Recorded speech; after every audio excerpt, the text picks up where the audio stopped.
ഉമ്മാനോട് മോൻ പറയാണ്, ഉമ്മ പട്ടാളത്തിൽ ചേർക്കാനല്ലേ പ്രായം നോക്കേണ്ടത്? റസൂലുള്ളാഹി സ്വല്ലല്ലാഹു അലൈഹി വസല്ലമ തങ്ങളെ മദീനത്തെ പള്ളിയിൽ നബി തങ്ങളതാ ക്ലാസ് എടുത്തു കൊടുക്കുന്നു. ഖുർആൻ മനഃപ്പാഠമാക്കുന്നവരുണ്ട്, ഖുർആൻ തഫ്സീർ പഠിക്കുന്നവരുണ്ട്. ഖുർആൻ പഠിക്കുന്ന ആളുകളല്ലേ ആ പള്ളിയിൽ ഇരിക്കുന്നു. അവരെ കൂട്ടത്തിൽ പ്രായമുള്ളവരുണ്ട്, പ്രായം കുറഞ്ഞവരുണ്ട്, യുവാക്കളുണ്ട്. ഇതൊക്കെ നിറഞ്ഞവരാണ് റസൂലുള്ളാഹിന്റെ അടുക്കൽ പഠിക്കുന്നത്. അതുകൊണ്ട് ഖുർആൻ പഠിക്കാൻ ദർസിൽ ചേർന്നാൽ, ഖുർആൻ പഠിക്കാൻ ഈ മദീന യൂണിവേഴ്സിറ്റിയിൽ ചേർന്നാൽ, മുത്തുനബിയുടെ കൂടെ ഖുർആൻ പഠിക്കാൻ തീരുമാനിച്ചാൽ അതിന് പ്രായപരിധിയില്ലല്ലോ. അതുകൊണ്ട് ഉമ്മ, നിങ്ങൾ കൊണ്ടുപോയിട്ട് എന്നെ റസൂലുള്ളാഹിന്റെ ദർസിൽ ചേർക്കണമെന്ന് ബഹുമാനപ്പെട്ട സഹോദരന്മാരെ, ആ സ്വഹാബിയായ കുട്ടി നബി മുഹമ്മദുർ റസൂലുള്ളാഹ് ഉമ്മാന്റെ കയ്യും പിടിച്ച് റസൂലുള്ളാഹിന്റെ അടുക്കൽ വന്നു.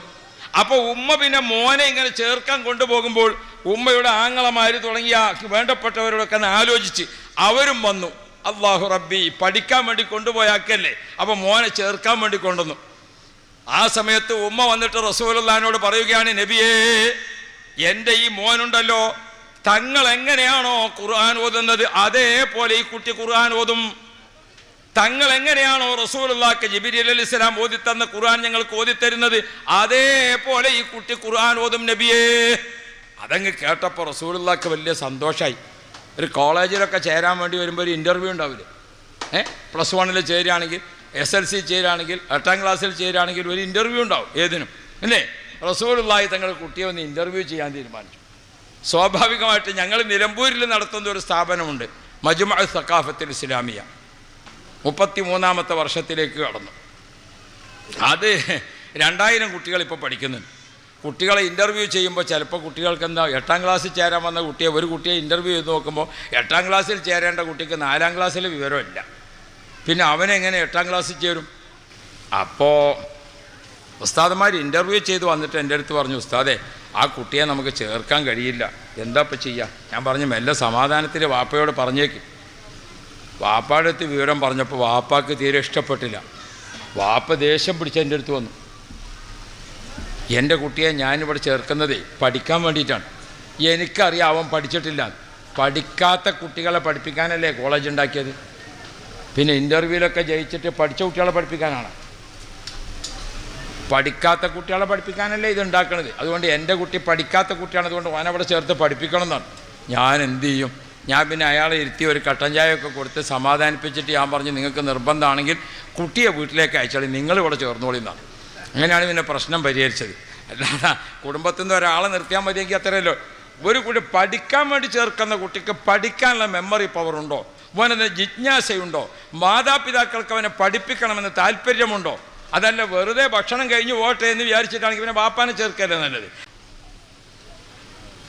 ഉമ്മയുടെ ഗർഭാശയം മുതൽ നമ്മുടെ ജീവിതത്തിൻ്റെ എല്ലാ ഘട്ടങ്ങളിലും, നമ്മുടെ ശരീരത്തിലും ആത്മാവിലും, നമ്മുടെ മാംസത്തിലും മജ്ജയിലും രക്തത്തിലും, നമ്മുടെ ഊണിലും ഉറക്കിലും, നമ്മുടെ ഇരുട്ടിലും വെളിച്ചത്തിലും, രഹസ്യത്തിലും പരസ്യത്തിലും, നമ്മുടെ ശൈശവത്തിലും ബാല്യത്തിലും യുവത്വത്തിലും വാർദ്ധക്യത്തിലും, നമ്മുടെ രോഗത്തിലും ആരോഗ്യത്തിലും സന്തോഷത്തിലും ദുഃഖത്തിലും എല്ലാം നമ്മെ നിയന്ത്രിച്ച് നമ്മുടെ കൽബിലിങ്ങനെ ഉണ്ടാവേണ്ട വിശ്വാസം അല്ലാഹു അല്ലാഹ്.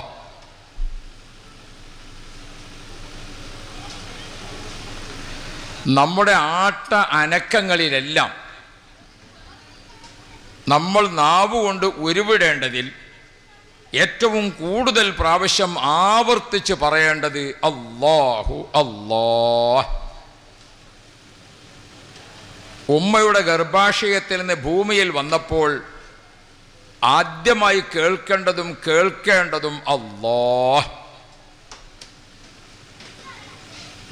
അല്ലാഹു നിശ്ചയിച്ച സമയം ഭൂമിയിൽ ജീവിക്കുമ്പോൾ ആവർത്തിച്ച് നമ്മുടെ നാവുകൊണ്ട് പറഞ്ഞതിൽ ഖുവ്വത്ത് ഹാഫിള, അതിൽ ഏറ്റവും കൂടുതൽ സൂക്ഷിച്ച് ആവർത്തിക്കപ്പെട്ടത് അല്ലാഹു അല്ലാഹ്. ബോധമനസ്സ് നിലനിൽക്കുമ്പോൾ ആവർത്തിച്ച് അല്ലാഹ് എന്നത് വർദ്ധിച്ചിട്ടുണ്ടോ? അസ്രായീൽ അലൈഹിസ്സലാമിനെ കാണുന്നതോടെ അബോധ മനസ്സിലേക്ക് നീങ്ങുമ്പോൾ ബോധമനസ്സിൽ നിന്ന് തേട്ടി വന്നുകൊണ്ടേയിരിക്കും. ലാ ഇലാഹ ഇല്ലല്ലാഹ് അല്ലാഹ് അല്ലാഹ്. ഇത് നമ്മൾ നിലനിർത്തി പോകാനാണ് അള്ളാഹു തന്നെ സംവിധാനിച്ചിരിക്കുന്നത്. അള്ളാഹുവിൻ്റെ വീടാകുന്ന പള്ളികളെല്ലാം 24 മണിക്കൂറും ഭൂമിയിൽ ഒരു സെക്കൻഡ് ഒഴിവില്ലാതെ അല്ലാഹു അക്ബർ അല്ലാഹു അക്ബർ, തുടക്കം അല്ലാഹ്, ലാ ഇലാഹ ഇല്ലല്ലാഹ്, ഒടുക്കം അല്ലാഹ്. നിന്നെ സൃഷ്ടിച്ചു തുടങ്ങിയത് അള്ളാഹുവാണ്. നിന്നെ തിരിച്ചു വിളിച്ച് ഒരുമിച്ച് കൂട്ടപ്പെടുന്നത് അള്ളാഹുവിലേക്കാണ്. നീ അല്ലാ എന്ന് കേട്ടുകൊണ്ടാണ് ഭൂമിയിൽ വന്നത്. നീ അല്ലാ എന്ന് പറഞ്ഞുകൊണ്ടാണ് ഭൂമിയിൽ നിന്ന് തിരിച്ചു പോകേണ്ടത്.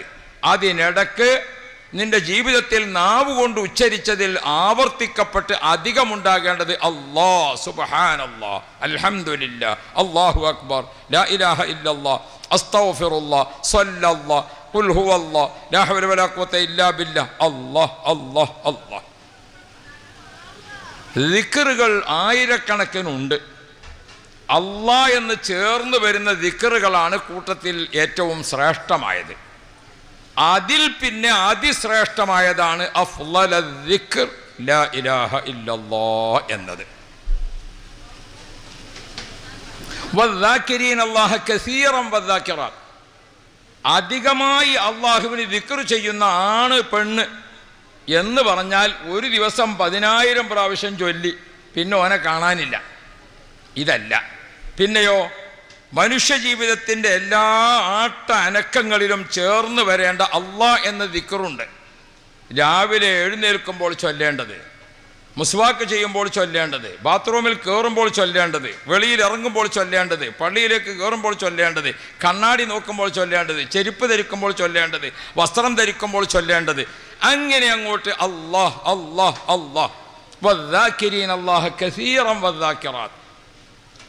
നമ്മുടെ എല്ലാ ജീവിതത്തിൻ്റെ ഭാഗങ്ങളിലും അല്ലാഹ് എന്നതിങ്ങനെ ചേർന്ന് വരണം. ഇടയ്ക്ക് അള്ളാഹുവും നമ്മളുമായുള്ള കണക്ഷൻ വിട്ടുപോകുമോ?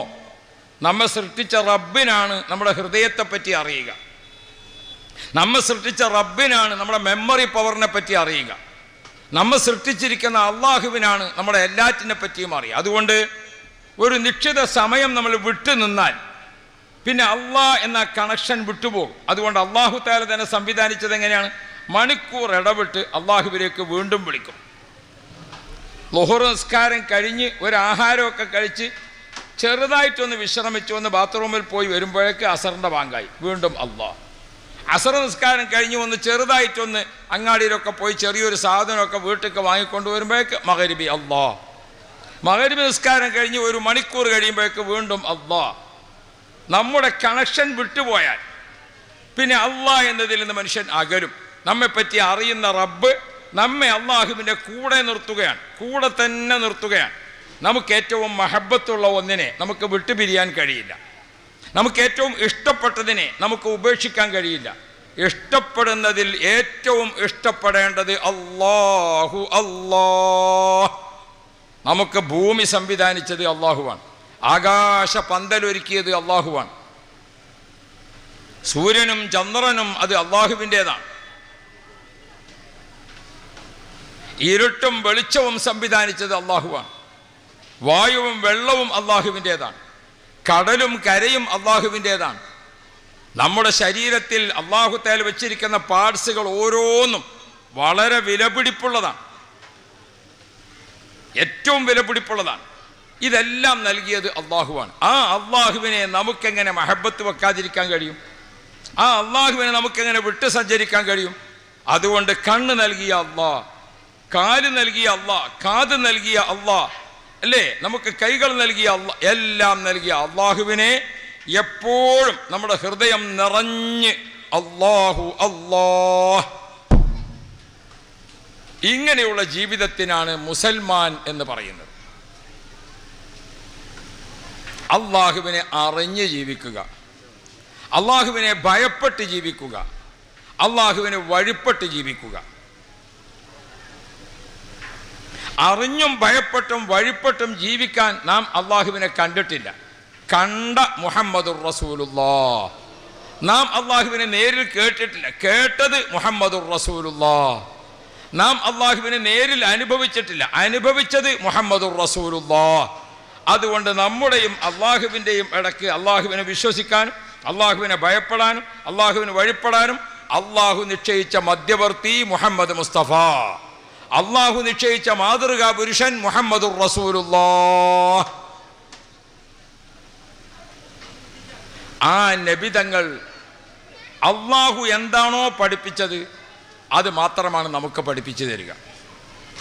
അള്ളാഹു നമ്മളോട് ആരോടും നേരിട്ട് സംസാരിച്ചിട്ടില്ലല്ലോ. ഇവിടെ മജ്‌ലിസിൽ അള്ളാഹ് വന്നിരുന്നു. എന്നാ നമ്മളോട് ആരോടും അള്ളാഹു തആല നേരിൽ സംസാരിച്ചിട്ടില്ല. അള്ളാഹ്ക്ക് അങ്ങനെ പ്ലാനും ഇല്ല. പിന്നെയോ അള്ളാഹു സുബ്ഹാനഹു വ തആല പറയുന്നത് തന്നെ നബിയെ, ഭൂമി ലോകത്ത് താമസിക്കുന്ന മുഴുവൻ മനുഷ്യരോടും അള്ളാഹ്ക്ക് പറയാനുള്ള എല്ലാ കാര്യങ്ങളും പറയാൻ നബി മുഹമ്മദുർ റസൂലുള്ളാഹ് നബിതങ്ങളെയാണ് ഏൽപ്പിച്ചത്. അള്ളാഹു തആല പറഞ്ഞത് തന്നെ എങ്ങനെയാണ്? ജനങ്ങളോട് പറയാനുള്ള എല്ലാ കാര്യങ്ങളും ഞാൻ അവരോട് നേരിട്ട് പറയാനല്ല എനിക്കിഷ്ടം. പിന്നെയോ അള്ളാഹുവിൻ്റെ ഇഷ്ടം അള്ളാഹു ഏൽപ്പിച്ചത് നബിതങ്ങൾ മുഖേന നമുക്ക് ലഭിക്കുക. അതാണ് അള്ളാഹുക്ക് ഇഷ്ടം. അതുകൊണ്ട് അള്ളാഹു തആല നബിതങ്ങളെ നേരിട്ട് ഏൽപ്പിച്ചു. കുൽ, നബിയെ തങ്ങൾ പ്രഖ്യാപിക്കുക. കുൽ, നബിയെ തങ്ങൾ പഠിപ്പിച്ചു കൊടുക്കുക. കുൽ, നബിയെ തങ്ങൾ ആഹ്വാനം ചെയ്യുക. കുൽ, നബിയെ തങ്ങൾ ഉണർത്തുക. കുൽ, നബിയെ തങ്ങൾ ഉപദേശിക്കുക. നബിതങ്ങളെ ഏൽപ്പിച്ചു എല്ലാ വലുതും ചെറുതുമായ കാര്യങ്ങളൊക്കെ. അല്ലേ? ഈമാൻ അത് റസൂലുള്ളാഹി തങ്ങളാ പഠിപ്പിച്ചത്. നിസ്കാരം അത് നബിതങ്ങളാ പഠിപ്പിച്ചത്. അല്ലേ? സക്കാത്ത് നബിതങ്ങളാ പഠിപ്പിച്ചത്. നോമ്പ് നബിതങ്ങളാ. എല്ലാം അല്ലാഹു തആലാക്ക് നമ്മളോട് എന്തൊക്കെ പറയാനുണ്ടോ അത് മുഴുവനും പറയാൻ മുഹമ്മദ് മുസ്തഫ സ്വല്ലല്ലാഹു അലൈഹി വസല്ലമ തങ്ങളെ ഏൽപ്പിച്ചു. അപ്പോൾ നബിതങ്ങൾ നമ്മളോട് പറയാനുള്ളതൊക്കെ പറഞ്ഞു. ഇങ്ങോട്ട് അല്ലാഹു തആല നബിതങ്ങളെ ഏൽപ്പിക്കുന്നു, നബിതങ്ങൾ നമ്മളെ പഠിപ്പിക്കുന്നു. അല്ലേ? ആ പഠിപ്പിക്കുന്നതിന് ഒരു ആധികാരികത അതാണ് വിശുദ്ധ ഖുർആൻ. പഠിപ്പിക്കുന്നതിന് രേഖ വേണമല്ലോ. ആ രേഖയാണ് വിശുദ്ധ ഖുർആൻ. അതുകൊണ്ട് തന്നെ ആ ഖുർആനെ സംബന്ധിച്ച് നമ്മൾ പഠിക്കുമ്പോൾ ഈ സ്ഥാപനം ഖുർആന്റെ തഫ്സീർ പഠിപ്പിക്കുന്ന ദഅവ കോളേജിൻ്റെ ശരീഅത്ത് കോളേജിൻ്റെ സ്ഥാപനമാണ്. ഈ സ്ഥാപനം ബഹുമാനപ്പെട്ട വിശുദ്ധ ഖുർആൻ മനഃപ്പാഠമാക്കുന്ന ഹിഫ്ളുൽ ഖുർആൻ സ്ഥാപനമാണ്. ഈ സ്ഥാപനം നമ്മുടെ ഖുർആനുമായി ബന്ധപ്പെട്ടുകൊണ്ടുള്ള വിശദമായ കാര്യങ്ങൾ പഠിപ്പിച്ച് ദാഴികളെ വാർത്തെടുക്കുന്ന സ്ഥാപനമാണ്. കേരളത്തിൽ ധാരാളം ഇത്തരം സ്ഥാപനങ്ങൾ നിലനിൽക്കുന്നുണ്ട്. ലോകത്തിൻ്റെ എല്ലാ ഭാഗത്തും ഉണ്ട്. ആ വിശുദ്ധ ഖുർആൻ എങ്ങനെയാണ്? നമ്മൾ ഖുർആനിലേക്ക് അങ്ങോട്ട് കടക്കുമ്പോൾ വിശുദ്ധ ഖുർആൻ അള്ളാഹുവിൻ്റെ കലാമാണ്. അഥവാ നമ്മൾ നേരത്തെ നബി സല്ലല്ലാഹു അലൈഹി വസല്ലമ തങ്ങൾ നമ്മെ പഠിപ്പിക്കുന്ന ജീവിതത്തിൻ്റെ ആധികാരിക രേഖ അതാണ് ഖുർആൻ. അപ്പം നബിതങ്ങൾ ഖുർആൻ്റെ സഞ്ചരിക്കുന്ന പതിപ്പാണ്. വിശുദ്ധ ഖുർആൻ ഗ്രന്ഥരൂപത്തിലുള്ള 30 ജുസ്, 114 അധ്യായം, 6000-ലധികം വരുന്ന ആയത്തുകൾ അത് ഗ്രന്ഥരൂപത്തിൽ ഇരിക്കുമ്പോൾ ആ ഗ്രന്ഥത്തിൽ എന്തെല്ലാമാണോ ജനങ്ങളെ പകർത്താൻ പഠിപ്പിച്ചത് അതിൻ്റെ സഞ്ചരിക്കുന്ന പതിപ്പ് മുഹമ്മദ് മുസ്തഫ.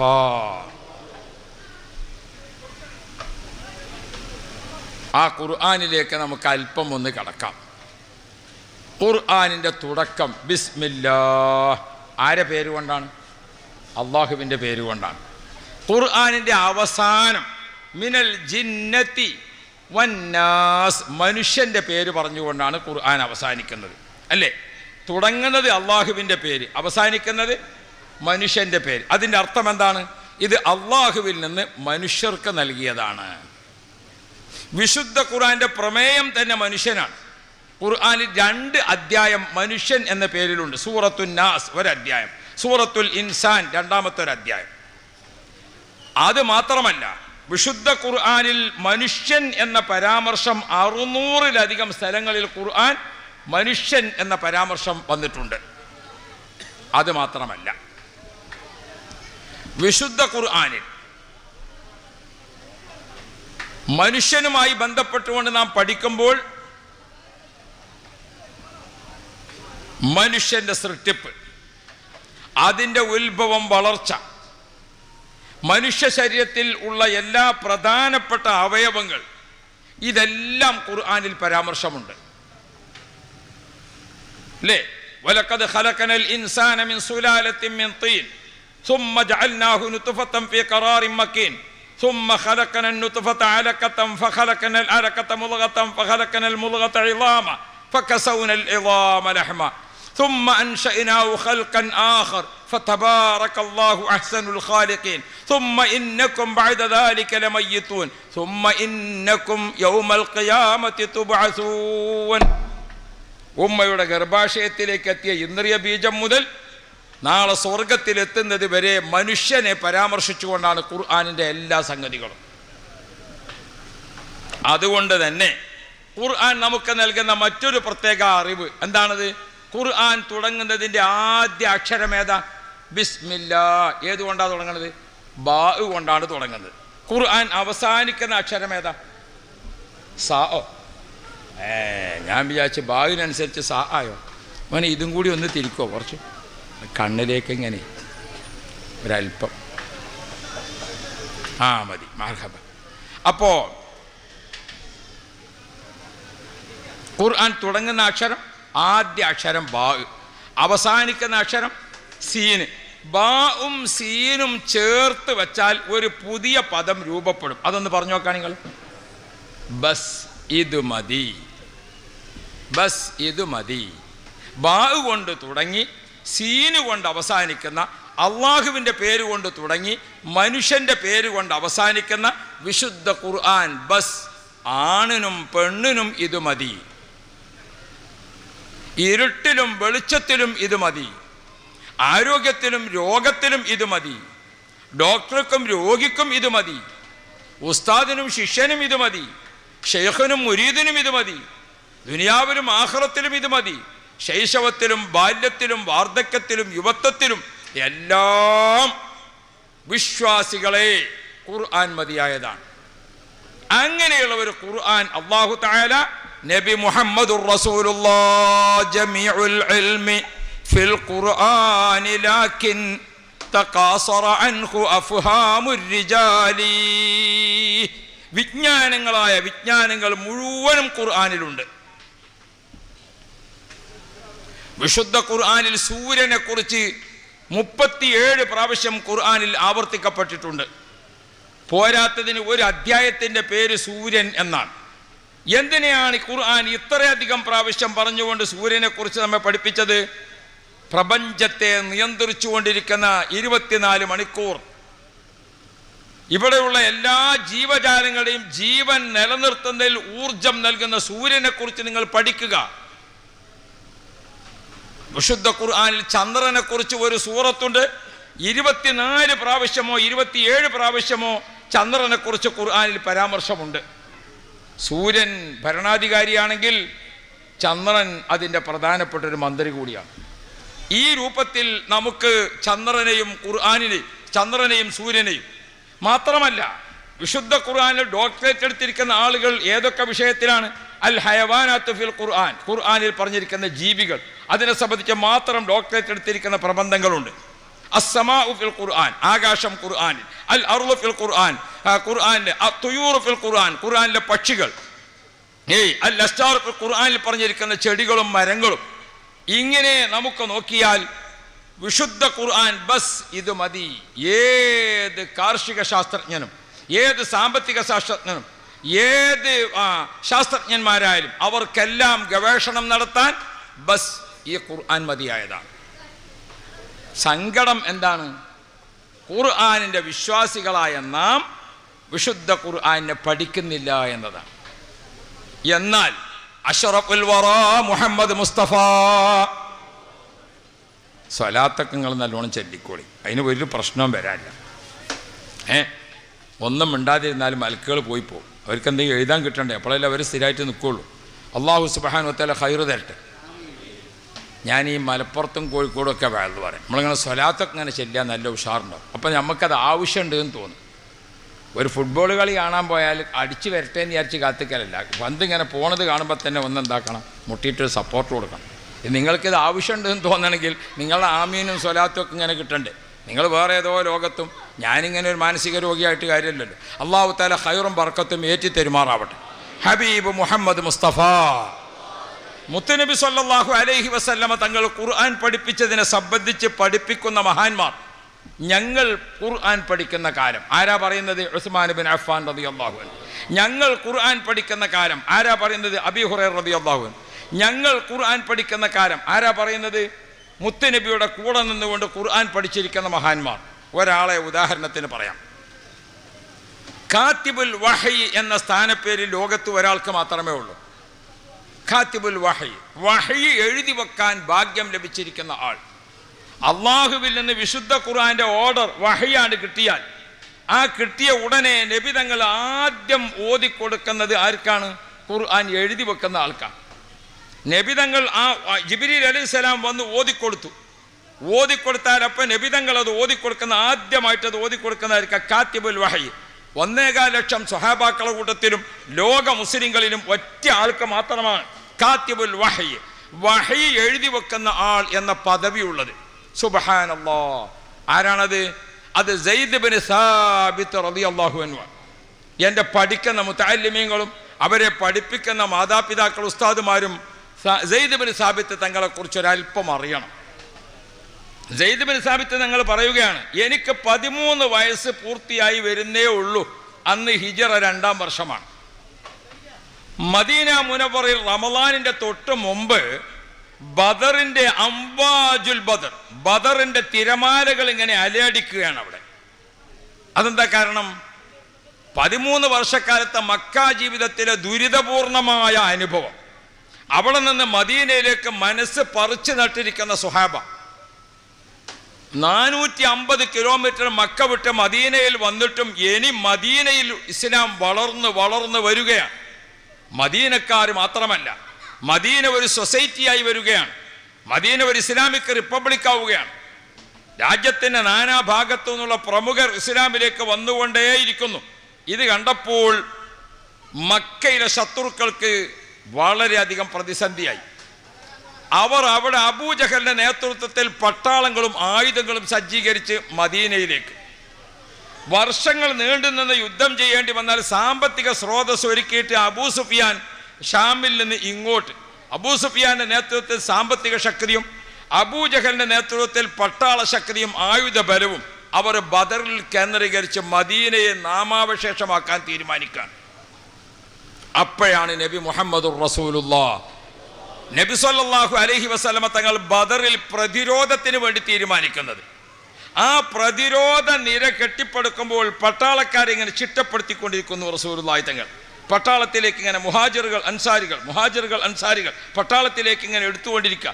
അക്കൂട്ടത്തിൽ ഒരു ദിവസം ഹിജറ 2-ാം വർഷം 13 വയസ്സ് തികയാത്തൊരു കൊച്ചു ബാലൻ ഉമ്മയുടെ കയ്യും പിടിച്ചുകൊണ്ട് ഇലാ ഹദറത്തി റസൂലില്ലാഹ് മുത്തുനബി സല്ലല്ലാഹു അലൈഹി വസല്ലമ തങ്ങളെ ഹദറത്തിലെത്തി.